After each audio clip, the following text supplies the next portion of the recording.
Hello विद्यार्थियों, आज हम कम्युनिकेशन के मूलभूत सिद्धांतों पर कुछ चर्चा करेंगे। ये मूलभूत कम्युनिकेशन के क्या सिद्धांत हैं जो इलेक्ट्रॉनिक्स कम्युनिकेशन में अति महत्व रखते हैं। वो यदि हम एक उदाहरण लें तो उदाहरण के तौर पर टेलीविज़न का प्रसारण, रेडियो की गुणवत्ता और पुलिस का कम्युनिकेशन ये बिना तारों के हैं। ये इसके उदाहरण हैं। यदि हम इस कम्युनिकेशन के इतिहास पर अपना कुछ विचार रखें तो देखिए किस तरह से इसका नवीनीकरण हुआ है। सबसे पहला जो ट्रांसमिशन हुआ था म्यूजिक का हुआ था। म्यूजिक का प्रसारण 1906 में शुरू हुआ था। उसका व्यापारिक प्रसारण अमेरिका ने 1920 में शुरू किया। पुलिस वाले भी कम्युनिकेशन करते हैं, लेकिन उनका कम्युनिकेशन दो तरफा होता है, बोलते भी हैं, सुनते भी हैं। शुरुआत में ये फ्रीक्वेंसी मॉड्यूलेटेड था। उनकी वॉकी टाकी जो थी वो फ्रीक्वेंसी मॉड्यूलेटेड एफएम मॉड्यूलेशन पर निर्धारित थी, जिसका प्रसारण 1930 में शुरू हुआ था। विश्व युद्ध के दौरान भी इस कम्युनिकेशन का काफ़ी विस्तार हुआ। सेकेंड वर्ल्ड वॉर में एक AT&T कंपनी थी जिसने 1946 में एक मोबाइल सिस्टम निकाला। उसका नाम था IMTS, improved mobile telephone services. Basically ये मिलिट्री वालों के लिए थी। देखिए फिगर में मिलिट्री वाले लोग किस तरह अपना कम्युनिकेशन करते हैं।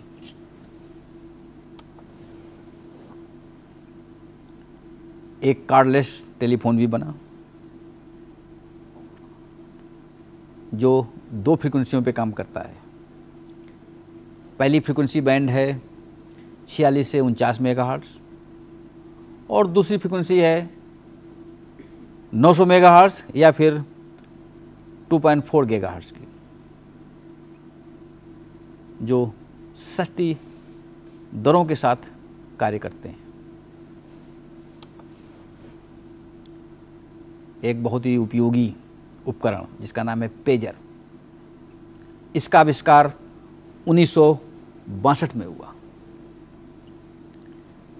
पेजर बहुत ही महत्वपूर्ण उपकरण रहा। देखिए इस फिगर में, इस पेजर के अंदर ये लिखने वाला हिस्सा है और ये दिखाने वाला हिस्सा है। जो भी आपकी इन्फॉर्मेशन है या सूचना है, इस पेजर के माध्यम से भेज सकते हैं। जो सबसे बड़ी उपलब्धता मिली वो सेलुलर कम्युनिकेशन की हुई। कहने का मतलब सेल बना करके कम्युनिकेशन का विस्तार किया गया। सबसे पहले जापान ने 1979 में इसका आविष्कार किया और बाद में अमेरिका ने भी 1983 में अपना कुछ योगदान प्रदान किया।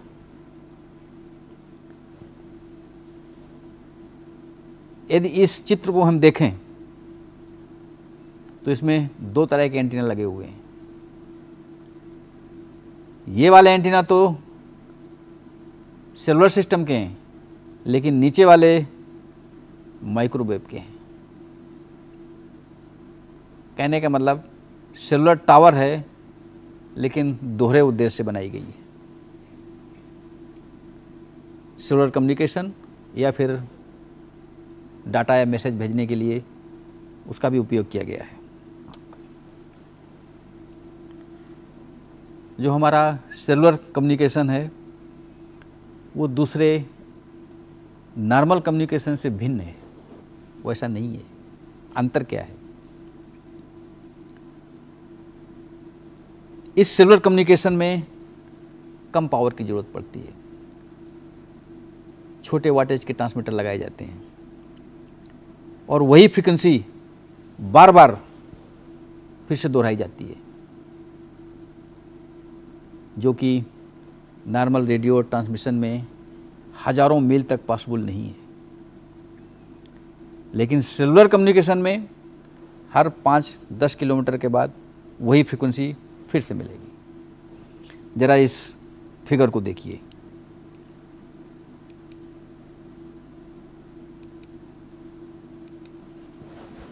यहाँ पर ये हमारी एक सेल है, इस सेल का अपना ये ट्रांसमीटर है। अपनी सेवाएं ये केवल इसी सेल के अंदर ही सीमित रखती है। दूसरी सेल का अपना दूसरा ट्रांसमीटर है, तीसरी सेल का तीसरा ट्रांसमीटर है। सबसे बड़ी जो कंडीशन लगाई गई है सेलुलर सिस्टम में, आपका सिग्नल इस बाउंड्री से बाहर नहीं जाना चाहिए। जो भी सेल लें, मान लीजिए हमने ये सेल लिए, आपका सिग्नल पूरा का पूरा इस बाउंड्री के अंदर ही होना चाहिए, दूसरे को प्रभावित नहीं करना चाहिए। ये इसकी पहली कंडीशन थी। दूसरी कंडीशन है कि जो ट्रांसमीटर लगे हुए हैं ये लोअर पावर के लगे हुए हैं। और तीसरी कंडीशन लगी हुई है कि एक रीयूज डिस्टेंस होती है, उसके बाद वही फ्रीक्वेंसी बार बार दोहराई जाती है। जो फ्रीक्वेंसी और चैनल इस सेल के अंदर हैं, रीयूज डिस्टेंस के बाद वही फिर से दोहराई जाएंगी और पूरा का पूरा इस तरह स्पेक्ट्रम दोहराया जाता है। इससे बैंडविड्थ बहुत बढ़ जाती है। तो ये हमारा था सेलुलर कम्युनिकेशन का सिस्टम।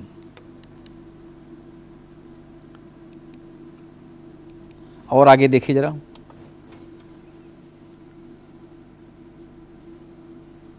यदि हमारे नंबर ऑफ सब्सक्राइबर्स, कहने का मतलब उपभोक्ता बढ़ गए हैं, उनको वहाँ पर कैसे बसाया जाए, उनको सुविधाएं कैसे प्रोवाइड की जाए। जगह आप बढ़ा नहीं सकते हैं तो जगह के हिस्से तो कर सकते हैं।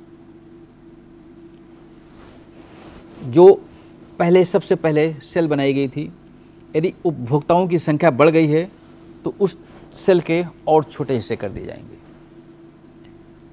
हर एक सेल की अपनी एक क्षमता है। यदि हम सेल की संख्या बढ़ाते जाएंगे तो सेल की क्षमता उतनी ही गुना बढ़ती चली जाएगी। इस तरह फिगर में देखिए क्या हमने किया है। ये देखिए, ये हमारी कोई बड़ी सेल थी। ये 7 सेल का क्लस्टर बना हुआ था। 1 2 3 4 5 6 एंड 7। शुरुआत में जो स्पेक्ट्रम ट्रे ने हमको दिया था, पूरी की पूरी चैनल इस 7 सेल के अंदर आ गई। लेकिन समय बीतने के बाद जब उपभोक्ताओं की संख्या बहुत ज़्यादा हो गई, इनको मूलभूत सुविधाएं मिलना बंद हो गई, फिर सेल के हिस्से किए गए, स्प्लिट कर दी गई सेल। इस बड़ी सेल से एक, ये देखिए, छोटी सेल बनाई गई। उस छोटी सी सेल से एक बहुत ही छोटी सेल बनाई गई।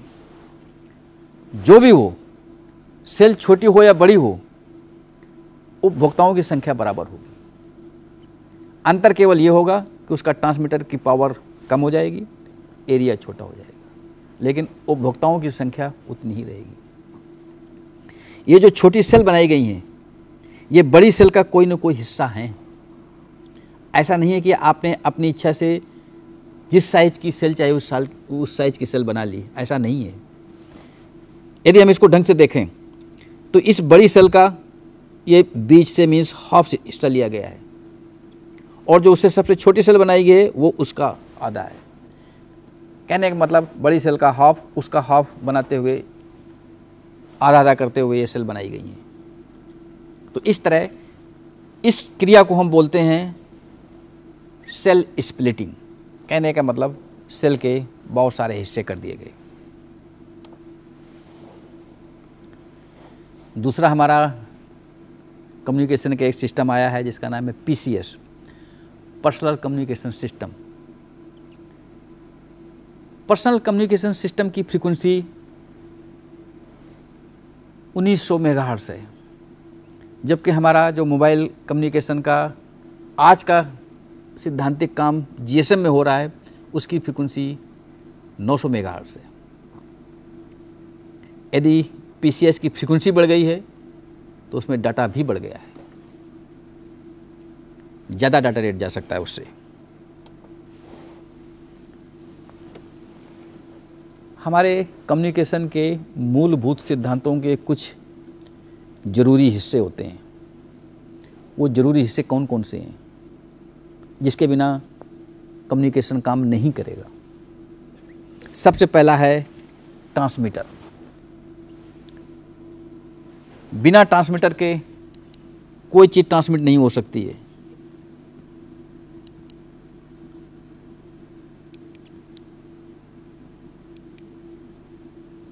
ये देखिए, ये हमारा ट्रांसमीटर है। यदि ट्रांसमीटर होगा तो रिसीवर भी होगा। यहाँ पर देखिए, ये रिसीवर है। ट्रांसमीटर से रिसीवर तक जाने के लिए किसी माध्यम की जरूरत पड़ेगी। बिना माध्यम के कोई भी सिग्नल वहाँ नहीं पहुँचेगा। वो माध्यम कौन कौन से हो सकते हैं? रेडियो हो सकता है, कॉपर वायर मीन्स तार हो सकता है, या फाइबर ऑप्टिक्स हो सकती है। रेडियो का ट्रांसमिशन मीन्स प्रसारण तो आपने समझ लिया है कि जो भी हमारा सिग्नल था उसको मॉड्यूलेट करके ट्रांसमिट कर देते हैं और रिसीवर में रिसीव कर लेते हैं। वायर्ड कम्युनिकेशन भी देख लिया है कि टेलीफोन से भी इंफॉर्मेशन जा सकती है। फाइबर ऑप्टिक्स एक नए तरह का चैनल आ गया है। फाइबर ऑप्टिक्स की बैंडविड्थ गीगाहर्ट्ज़ में होती है। कहने का मतलब है एक साथ हजारों की संख्या में चैनल जा सकती है। इसका जो सबसे बड़ा उपयोग है कि इसके ऊपर बिजली, पानी, हवा, ताप किसी का प्रभाव नहीं पड़ता है।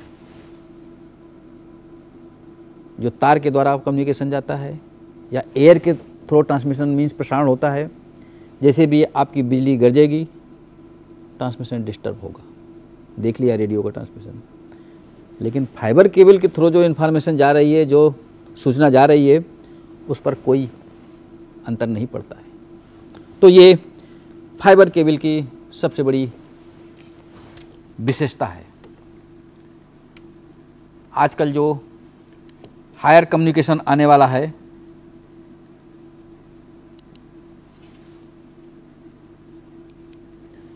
वो फाइबर कम्युनिकेशन के द्वारा ही चलेगा, क्योंकि इतना ज़्यादा डाटा रेट जिसमें आपकी पिक्चर भी जा रही है, आवाज़ भी जा रही है और बहुत सारा कैलकुलेटेड डाटा जा रहा है, वो नॉर्मल केबल से पॉसिबल नहीं हो पाएगा। तो फाइबर ऑप्टिक्स ही अंत में सॉल्यूशन मीन्स इसका जो है रास्ता दिखाने वाला है।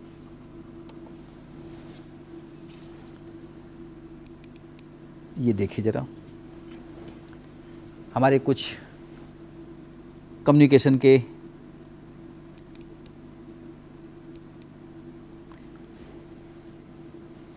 प्रसारण का कोई एक तरीका है। सिग्नल यहाँ सोर्स से चला हुआ है, ट्रांसमीटर में जाके मॉड्यूलेट हुआ और किसी चैनल के द्वारा रिसीवर में पहुंचा और अंत में जहाँ हम भेजना चाहते हैं वहाँ पहुँच गया। लेकिन ये एक तरफा है। सोर्स तो चला है, चैनल ट्रांसमीटर डिमॉड्यूलेशन के द्वारा डेस्टिनेशन पर पहुंच गया है, लेकिन वो वापस नहीं जा सकता है। एलिमेंट्स के तीनों कम्युनिकेशन यहाँ पर लगे हुए हैं। देखिए, जो 3 एलिमेंट थे, 3 के तीनों यहाँ पर आ गए हैं। ट्रांसमीटर है, रिसीवर है, एंड ये RF चैनल है, 3 के तीनों आ चुके हैं। तो ये एलिमेंट्स ऑफ कम्युनिकेशन के हिस्से थे, इसके बिना कम्युनिकेशन नहीं हो सकता था। एलिमेंट्स मीन्स जो मूलभूत सिद्धांत, इसके जो बेसिक चीज़ें हैं, आवश्यक चीज़ें हैं, वो हमने कम्युनिकेशन में लगा दी हैं। हम ज़रा आगे और बढ़ेंगे। ये देखिए, कुछ मॉड्यूलेशन होता है। मॉड्यूलेशन किसको बोलते हैं?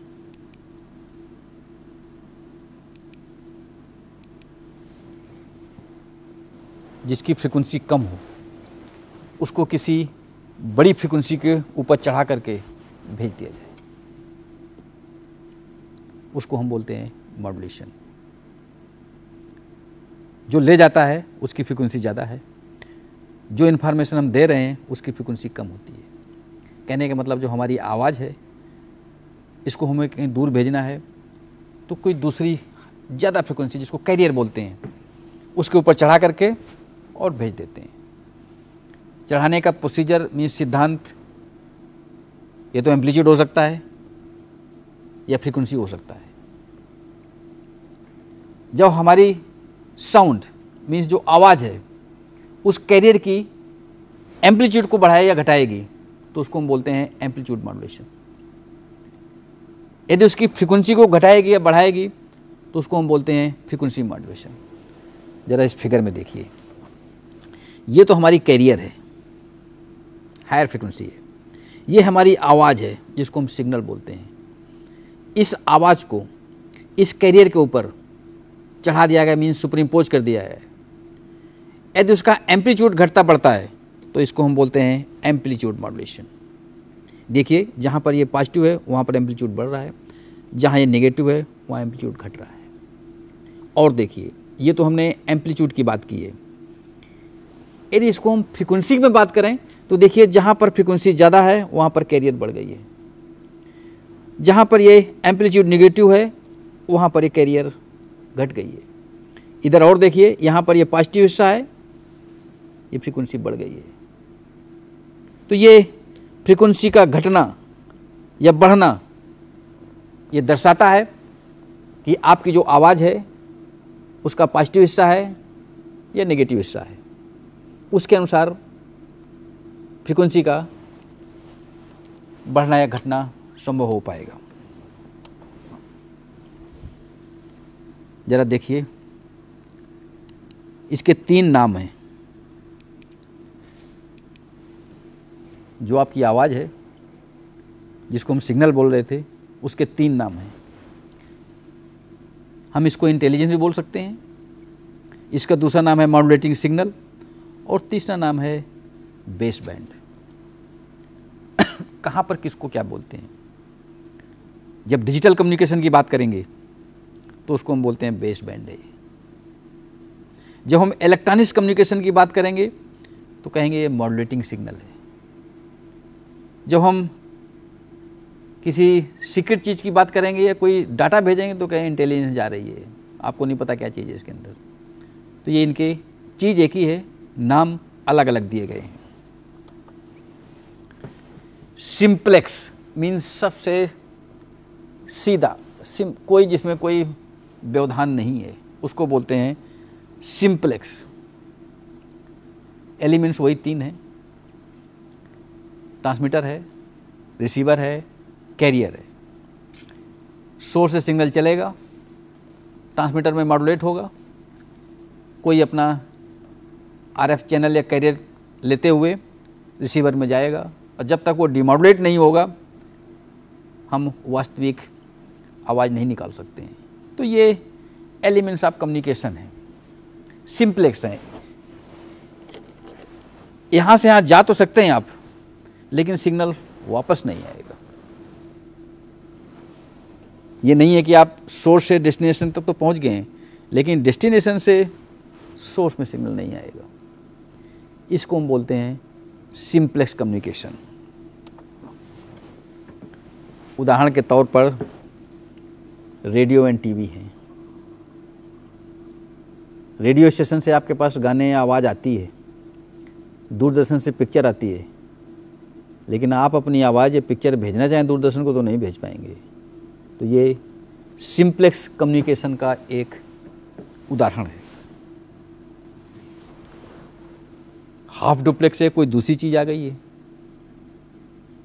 ये क्या चीज़ होती है कि एक साथ दोनों चैनल को हम ऑपरेट नहीं कर सकते, एक एक करके करेंगे। यदि हम आवाज़ भेज रहे हैं तो सुनने वाला केवल सुनेगा, जब सुनने वाला बोलेगा तो हम सुनेंगे, दोनों एक साथ नहीं बोल सकते हैं। इसको हम बोलते हैं हाफ डुप्लेक्स। बहुत देखा होगा कि जो पुलिस वाले लोग अपना ट्रांसीवर रखते हैं, उनकी आवाज़ आती रहती है, जब उनको बोलना होता है तो कोई बटन दबाते हैं फिर बोलते हैं, उस टाइम वहाँ की आने वाली आवाज़ बंद हो जाएगी। ये फिगर में देखिए, ये इसका उदाहरण बना हुआ है। ये टॉक बैक सिस्टम के लिए ट्रांसीवर रखे हुए हैं और बटन को छोड़ने से या दबाने से ही चैनल चेंज होगी। जब तक आप बटन नहीं दबाएंगे, यदि आवाज़ आ रही है तो आती रहेगी, यदि जा रही है तो जाती रहेगी। हाफ डुप्लेक्स मीन्स एक साथ दोनों नहीं हो रहे हैं। देखो किस तरह काम करता है।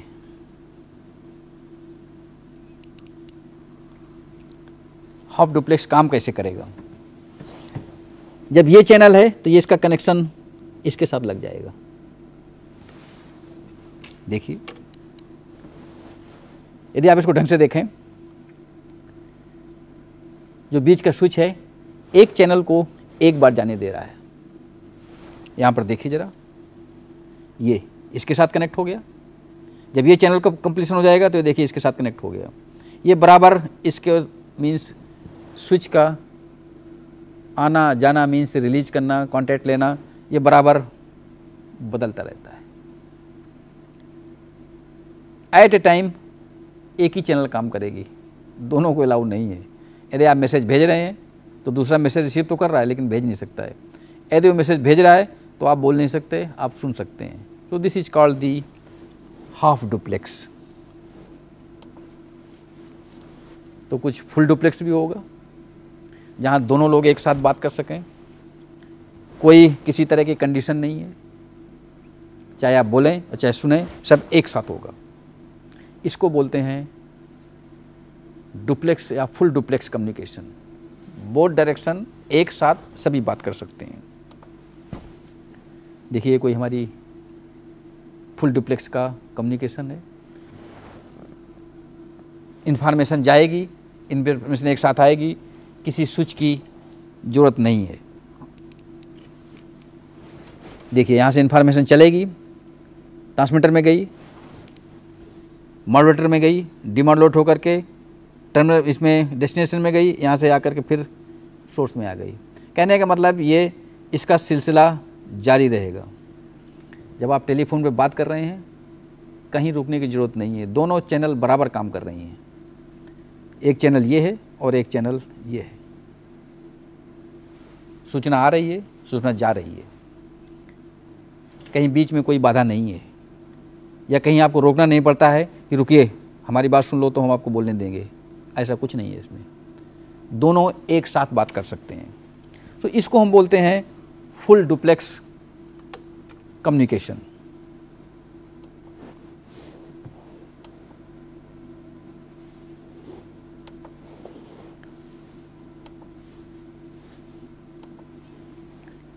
फुल डुप्लेक्स कम्युनिकेशन का सबसे बढ़िया एग्जाम्पल जो है टेलीफोन है। चाहे वो लैंडलाइन टेलीफोन हो, चाहे मोबाइल हो, फ़ोन है, आराम से बात कर सकते हैं। कोई बाधा नहीं है, जैसा चाहे वैसा आप बात कीजिए, जहाँ से चाहे वहाँ से बात कीजिए, कोई कंडीशन नहीं है।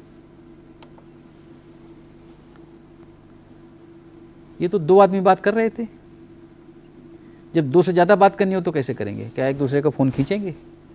लाओ मुझे बात करनी हो तो तुम बात कर चुके,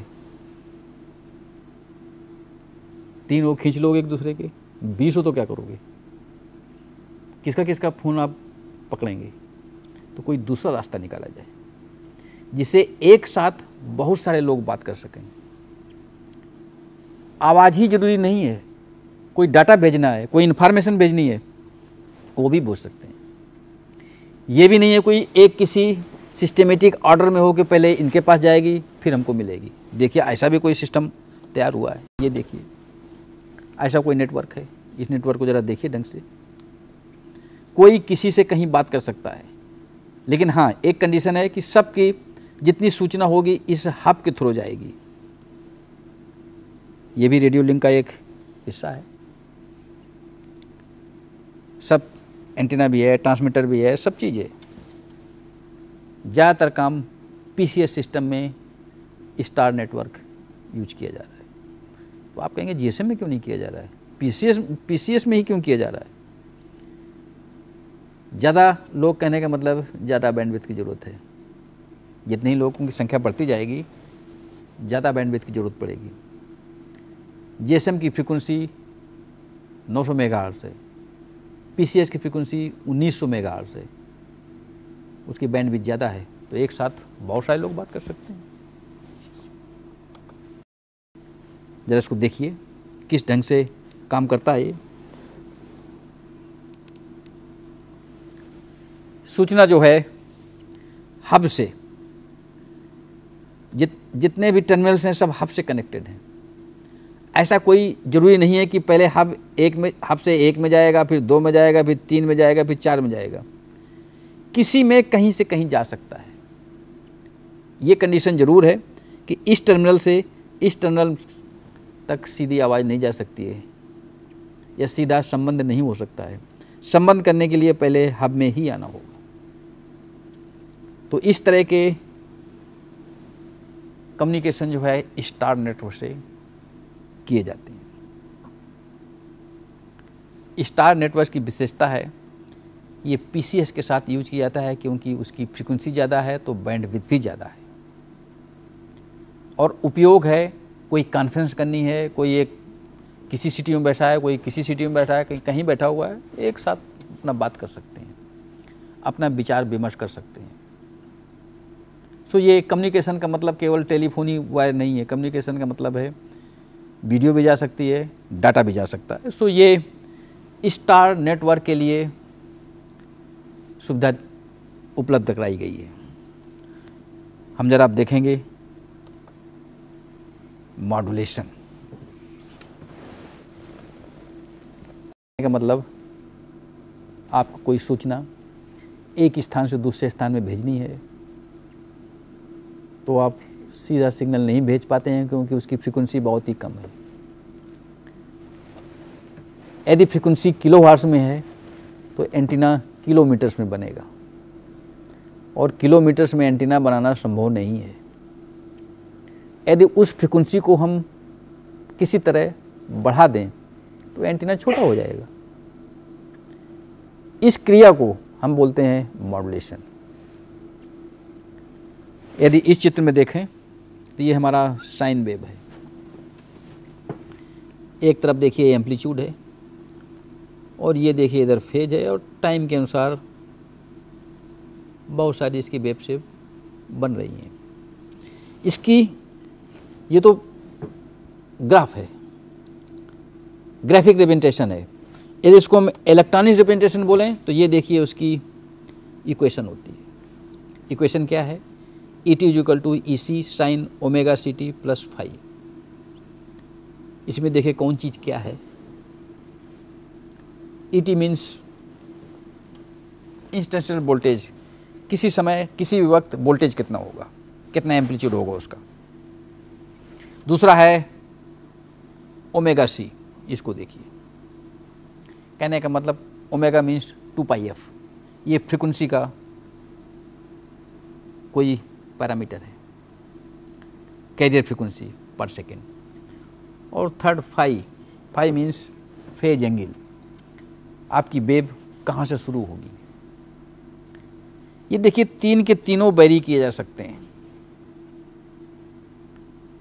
एम्पलीट्यूड मीन्स ET वेरी हो सकता है, ओमेगा से मीन्स फ्रीक्वेंसी वेरी हो सकती है, और फाई मीन्स फेज भी वेरी किया मीन्स चेंज, बदला जा सकता है उसको। जिस तरह का बदलाव करेंगे उस तरह का मॉड्यूलेशन कहलाएगा। हम ज़रा एक एक करके देखेंगे किस तरह इनको वेरी किया जाए, किस तरह बढ़ाया जाए। यह हमारी कोई साइन वेव है। यदि किसी तरह इस साइन वेव को हम कम ज़्यादा कर दें, इसका मतलब उसका एम्पलीट्यूड चेंज हो रहा है।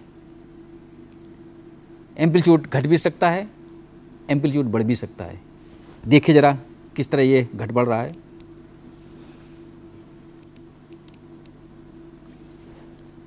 हमने इस एम्पलीट्यूड देखिए, जो इसका एम्पलीट्यूड इस समय देखिए घटता चला जा रहा है बराबर।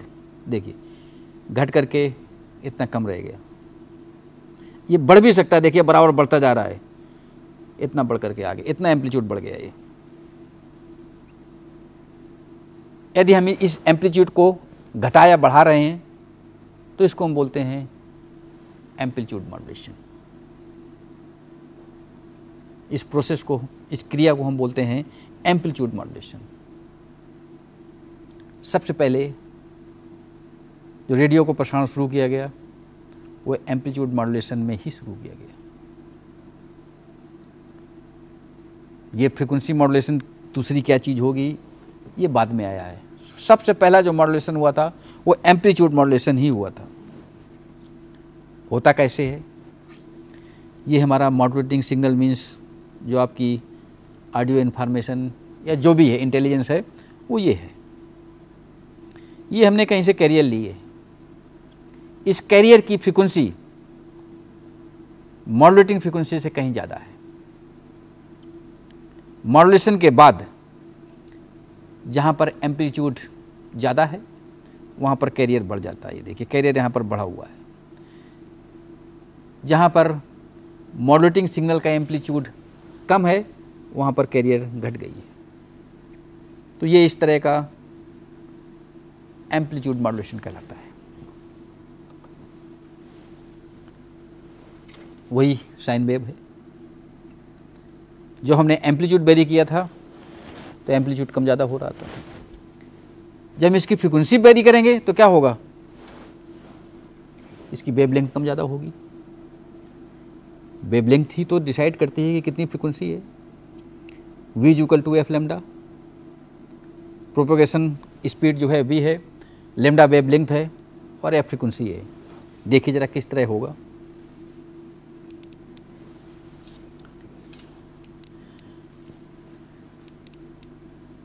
ये देखिए ज़रा ध्यान से देखिएगा। फ्रीक्वेंसी बढ़ने का मतलब है ये वेवलेंथ बराबर बढ़ती जा रही है। देखिए वेवलेंथ इतनी हो गई।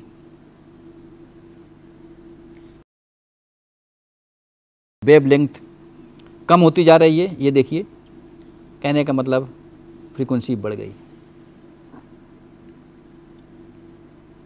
फ्रीक्वेंसी का घटना या बढ़ना, इसका उपयोग फ्रीक्वेंसी मॉड्यूलेशन में किया गया। इस समय जो रेडियो ट्रांसमीटर चल रहे हैं वो ज़्यादातर फ्रीक्वेंसी मॉड्यूलेटेड है। तो आप कहेंगे इस फ्रीक्वेंसी मॉड्यूलेशन और एम्पलीट्यूड मॉड्यूलेशन में क्या खास अंतर है, क्या कोई एडवांटेज है? यदि पहले एम्पलीट्यूड अच्छा भला चल रहा था तो फ्रीक्वेंसी मॉड्यूलेशन लाने की ज़रूरत क्या पड़ गई? कुछ ज़रूरत पड़ी। आगे हम ज़रा अभी बताएंगे। देखिए क्या ज़रूरत पड़ेगी। पहले तो एग्जाम्पल देखिए, यहाँ पर आइए।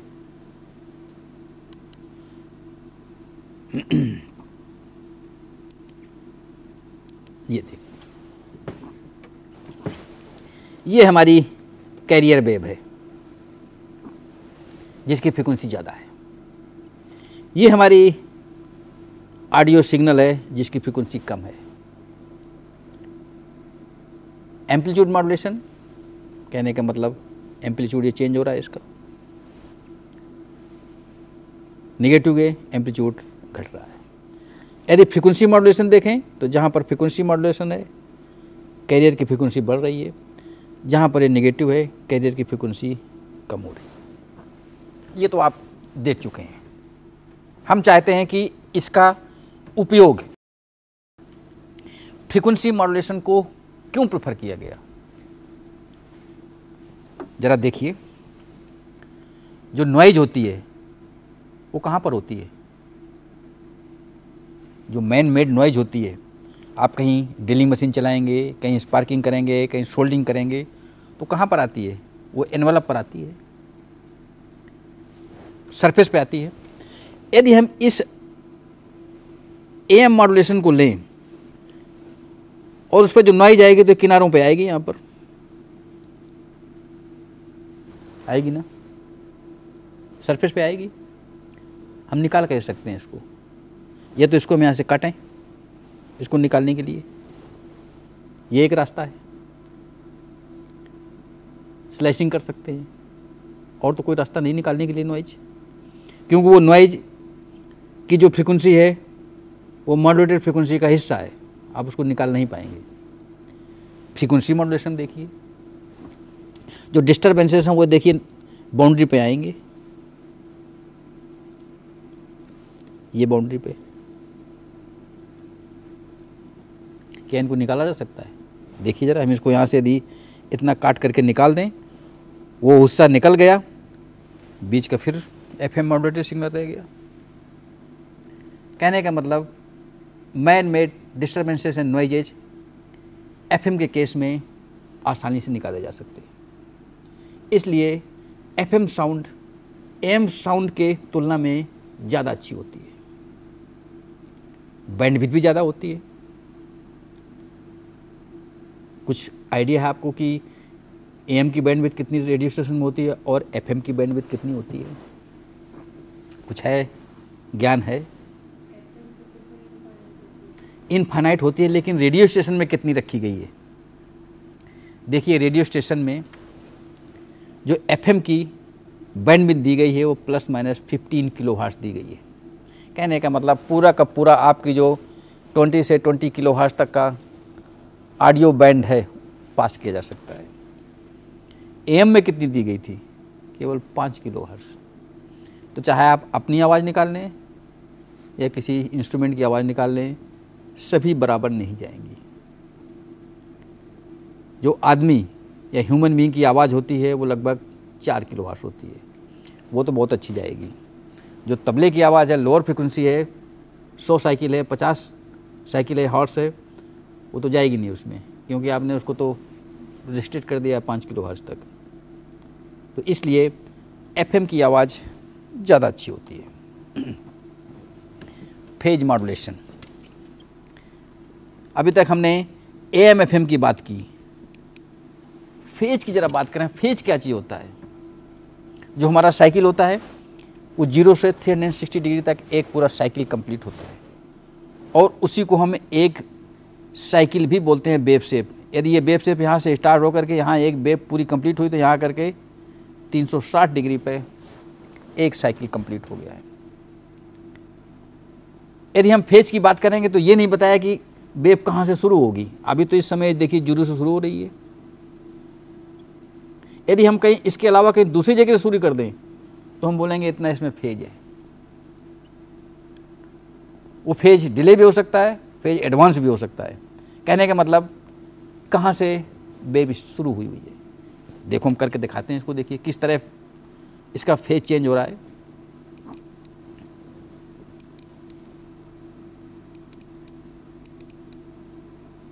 ये देखिए, आप इसको ज़रा ढंग से देखिए, यहाँ पर इस हिस्से पे आके देखिए, फेज बराबर चेंज होता जा रहा है। देखिए 270 के आसपास पहुँच गया और बढ़ता जा रहा है 360 के आसपास। 360 के आगे तो कोई फेज है नहीं, फिर एक से शुरू हो जाएगा। तो देखिए अब ये घटना भी शुरू हो जाएगा। यहाँ पर आने के बाद 0 पहुँचने के बाद कुछ हिस्सा डिले हो जाएगा, तो देखिए अंदर चला गया। वेव शेप ऐसे यहाँ से, ऐसा मालूम यहाँ से स्टार्ट हो रही है। वेव शेप वही है, केवल उसका फेज चेंज हो रहा है। तो फेज चेंजिंग का मॉड्यूलेशन कि हम कहीं ना कहीं उपयोगिता का सवाल उठाएंगे। देखिए कहाँ यूज की गई है।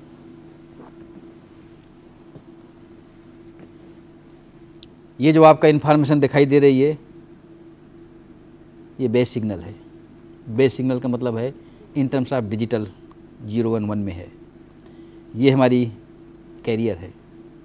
जहाँ पर बिट चेंज हो रही है वहीं पर देखिए 180 डिग्री का फेज डिफरेंस आ रहा है।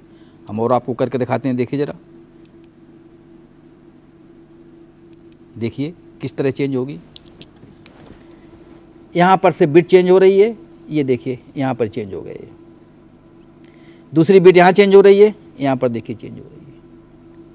बिट पॉजिटिव है मीन्स 0 है या 1 है, उसके अनुसार डिपेंड करेगा कि ये पॉजिटिव है नेगेटिव है।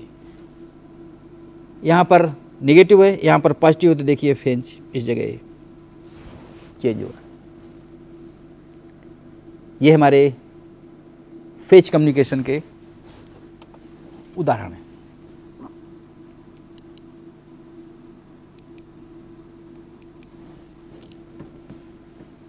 सो जो यूजफुल इंफॉर्मेशन होती है उसमें नॉइज एक बहुत बड़ा हिस्सा है। उदाहरण के तौर पर मैं यहाँ बोल रहा हूँ, यदि आप सभी लोग शोर मचाना शुरू कर देंगे तो क्या हमारी आवाज़ आपके पास जा पाएगी? नॉइज बढ़ती जाएगी, कहने का मतलब इंफॉर्मेशन कम होती जाएगी। सो नॉइज जो है एक अहम हिस्सा रखता है कम्युनिकेशन के अंदर। नॉइज होती क्या चीज़ है, किसको हम कहेंगे कि नॉइज है? जो भी अनवांटेड सिग्नल होता है उसको हम नॉइज बोलते हैं, चाहे वो टेम्परेचर की वजह से हो या किसी वजह से हो।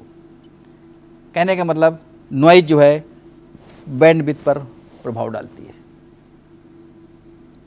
नॉइज बढ़ती जाएगी तो बैंडविड्थ घटती जाएगी। नॉइज उसका एक हिस्सा है। कोई हमने एक फार्मूला लिया हुआ है कि किस तरह नॉइज जो है किस तरह प्रभाव डालती है। पीएन जो है noise power in watts, K Boltzmann constant जिसकी वैल्यू होती है 1.38 into 10⁻⁻23 joules per kelvin.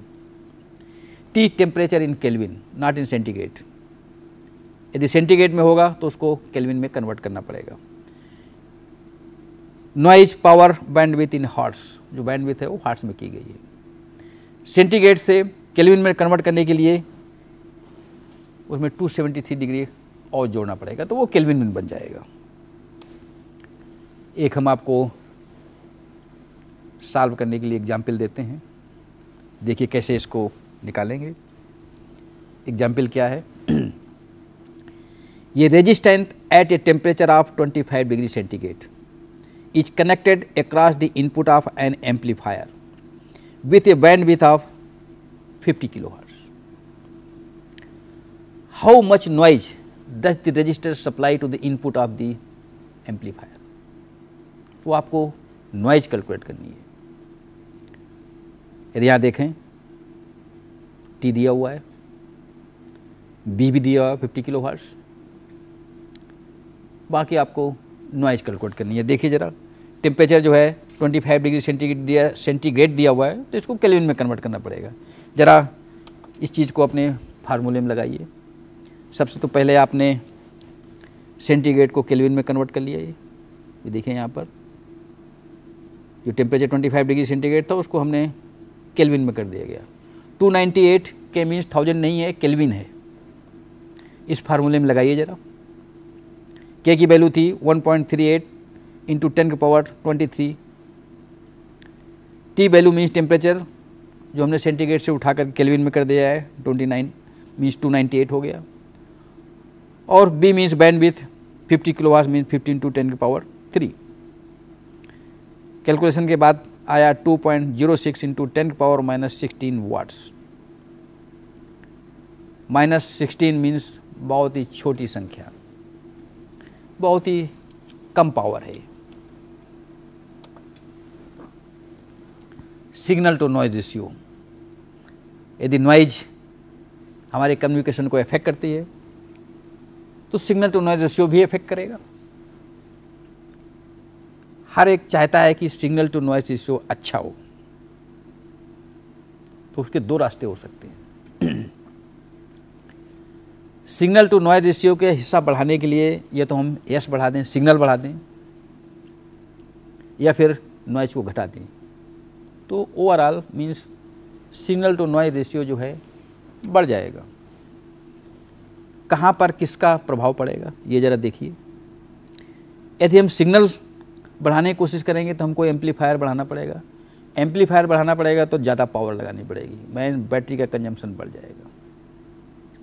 Noise reduce कर दें तो भी वही हमको मिलेगा। इस तरह हम अपनी बैंडविड्थ को बढ़ा सकते हैं। सिग्नल टू नॉइज रेशियो बढ़ाए मीन्स हम अपनी बैंडविड्थ को कार्य के लिए बढ़ा सकते हैं। एक वाइट नॉइज है,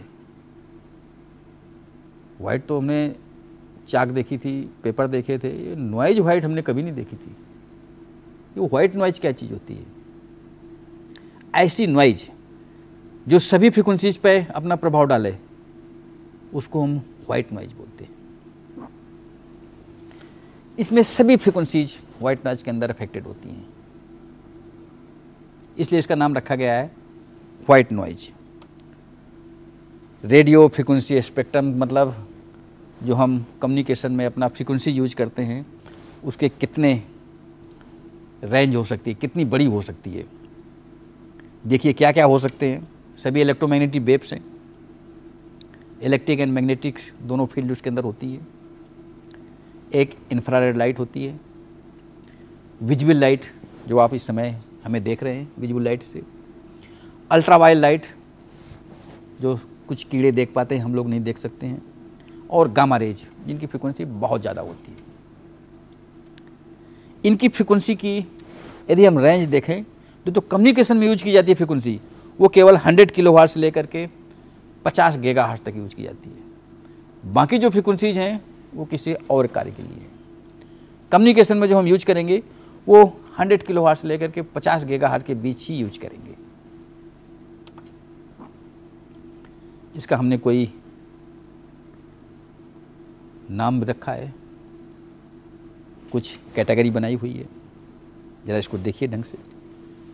इसकी क्या क्या कैटेगरी है? एक तो हमने फ्रीक्वेंसी का नाम क्या है डिजिग्नेट किया है, उसकी पदवी क्या है। फ्रीक्वेंसी की रेंज कहाँ तक जा सकती है।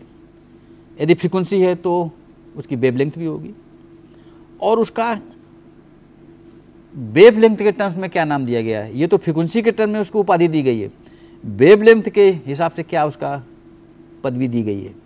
देखिए जरा, एक होती है एक्सट्रीमली हाई फ्रीक्वेंसी EHF, ये 30 गीगाहर्ट्ज़ से लेकर 300 गीगाहर्ट्ज़ तक होती है। तो V=F लैम्डा के अनुसार यदि उसकी वेवलेंथ कैलकुलेट करें तो 1 मिलीमीटर से 1 सेंटीमीटर तक आती है। इसका नाम रखा गया है मिलीमीटर वेव्स।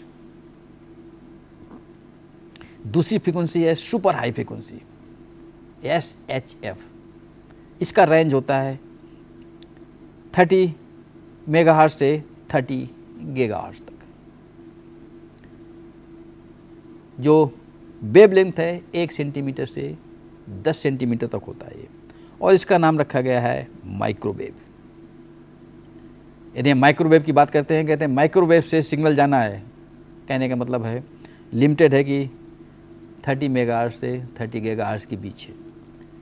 एक होता है ultra high frequency UHF, frequency कितनी होती है 300 मेगाहर्ट्ज़ टू 3 गीगाहर्ट्ज़। लैम्डा जो है वेवलेंथ है 10 सेंटीमीटर से 1 मीटर होती है। इसका नाम वेवलेंथ के अनुसार नाम तो नहीं रखा गया है, लेकिन फ्रीक्वेंसी के अनुसार UHF फेमस नेम है, बहुत ही पुराना फेमस नेम है। दूसरी है very high frequency VHF, 30 megahertz to 300 megahertz, और वेवलेंथ उसके अनुसार 1 से 10 मीटर हो सकती है। इसका भी नाम कमर्शियल नाम तो नहीं है, लेकिन VHF बहुत ही फेमस रेंज होती है। आजकल ज़्यादातर टीवी का ट्रांसमिशन VHF रेंज पे ही होता है। और एक फ्रीक्वेंसी है हाई फ्रीक्वेंसी, जिसको हम 3 मेगाहर्ट्ज़ से 30 मेगाहर्ट्ज़ तक के बीच डालते हैं, और उसके अनुसार उसकी बैंडविड्थ 10 से 100 मीटर तक होती है। इसको हम शॉर्ट वेव बोलते हैं। शॉर्ट वेव का नाम रेडियो ट्रांसमिशन में ज़रूर सुना होगा। मीडियम वेव में आ रहा है कि शॉर्ट वेव में आपका सिग्नल आ रहा है। तो देखिए आगे फिर मीडियम वेव भी है, मीडियम फ्रीक्वेंसी 300 किलोहर्ट्ज़ से 3 मेगाहर्ट्ज़ तक, और इसकी वेव लेंथ होती है 100 मीटर से लेकर 1 किलोमीटर तक। इसका नाम है मीडियम वेव है। कहने का मतलब यदि आपको फ्रीक्वेंसी दी हुई है, आपका फार्मूला दिया हुआ है, तो उसकी आप वेव लेंथ कैलकुलेट कर लेंगे। जो हमारा अभी तक की जो वार्ता हुई है वो कम्युनिकेशन जो है ज़्यादातर VHF, UHF एंड SHF में होता है। ये कम्युनिकेशन की रेंज के अंदर रखे गए हैं। आप एक से दूसरे में जा भी सकते हैं। एक फार्मूला है V = F lambda. V propagation velocity means speed of light है, F frequency of wave in hertz है, और लैम्डा जो है वेव लेंथ इन मीटर है। तो कोई 2 पैरामीटर दिए हों तो तीसरे पैरामीटर को निकाल सकते हैं। इवन एक भी पैरामीटर दिए हो तो प्रोपेगेशन की फ्रीक्वेंसी ऑफ लाइट है, बाकी आप दूसरा पैरामीटर निकाल लेंगे। बैंडविड्थ, ये एक साइन वेव है, इसकी कोई एक फ्रीक्वेंसी है। क्या इसकी बैंडविड्थ होगी? बैंडविड्थ तो बहुत सारी फ्रीक्वेंसीज की होती है, तो एक ही फ्रीक्वेंसी है, जिसकी बैंडविड्थ नहीं हो सकती है। बैंडविड्थ 0 कहलाएगी। यदि बहुत सारी फ्रीक्वेंसीज एक साथ मिला दी जाएं तो हम बोलेंगे इसकी बैंडविड्थ है। एक हॉटले ने कोई इंफॉर्मेशन भेजने के लिए कोई फार्मूला तैयार किया था, I = KTB। I the amount of information जो हमें भेजनी है, जिस इंफॉर्मेशन को भेजना है उसको हम बोलते हैं I। के जो है constant, signal to noise ratio के मॉड्यूलेशन स्कीम के अंदर कोई सिग्नल टू नॉइज, उसका जो है के कांस्टेंट दिया गया है। T टाइम पर सेकेंड एंड B बैंडविड्थ है। इससे इंफॉर्मेशन जो है आप देखते हैं कि किस तरह इफेक्ट होती है। टेम्परेचर भी करता है, बैंडविड्थ डालता है, भाव डालता है उस पर। तो ये हमारे इंफॉर्मेशन भेजने के व्यवधान भी हैं। अभी तक आप लोगों ने मोबाइल कम्युनिकेशन के दौरान या फिर कम्युनिकेशन के मूलभूत सिद्धांतों पर विचार विमर्श सुना। मैं समझता हूँ कुछ समझ में आया होगा। यदि आप समझते हैं कि कोई हमारी या आपकी समझ से चीज़ बाहर है, तो एक बार फिर से आप हमारे से क्वेश्चन कर सकते हैं। सर, मॉड्यूलेशन करने के लिए बेसिक मेथड कौन कौन से हैं? देखिए, हमने एक साइन वेव का इक्वेशन दिखाया था, उसमें amplitude, frequency and phase 3 variable parameter थे।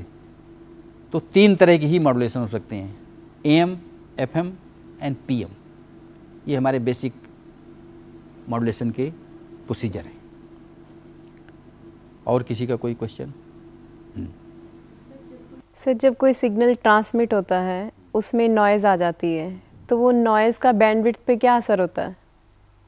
ट्रांसमिटिंग रेंज, वो तो डिपेंड करेगा किस ट्रांसमिटिंग रेंज की बात कर रही है या ट्रांसमिटिंग फ्रीक्वेंसी की बात कर रही हैं। सर, कहते हैं ना कि अगर उस लिमिट से ज़्यादा हो जाए सिग्नल एम्पलीट्यूड में। अच्छा, आप डिस्टॉर्शन की बात कर रहे हैं। देखिए, एक होता है क्रॉस ओवर डिस्टॉर्शन, एक होता है एम्पलीट्यूड डिस्टॉर्शन।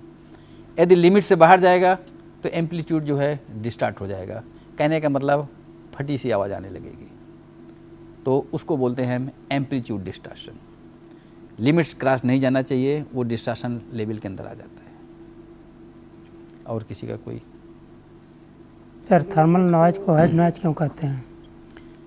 वाइट का मतलब है साफ, सभी चीज़ उसके अंदर है। ये चूंकि सभी फ्रीक्वेंसीज को प्रभावित करती है, इसलिए इसका नाम रखा गया है वाइट नॉइज। जैसे हीट है, हीट किसी को माफ़ नहीं करती है कि आप किस फ्रीक्वेंसी के अंदर आते हैं, जो भी आएगा उस पर इफेक्ट डालेगी, इसका नाम रखा गया है वाइट नॉइज। और किसी की कोई समस्या?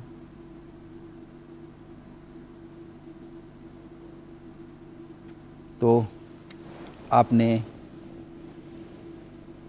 हमारी चर्चा का ढंग से अध्ययन किया। हम समझते हैं कि आपके समझ में कुछ ना कुछ ज़रूर आया है। इस सीरीज के अंदर जो हमारी वायरलेस कम्युनिकेशन की फिल्म सीरीज बन रही है, को जो हमारा अगला लेक्चर होगा वो कार्डलेस टेलीफोन का होगा।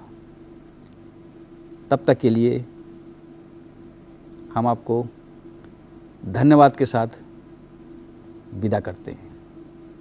धन्यवाद।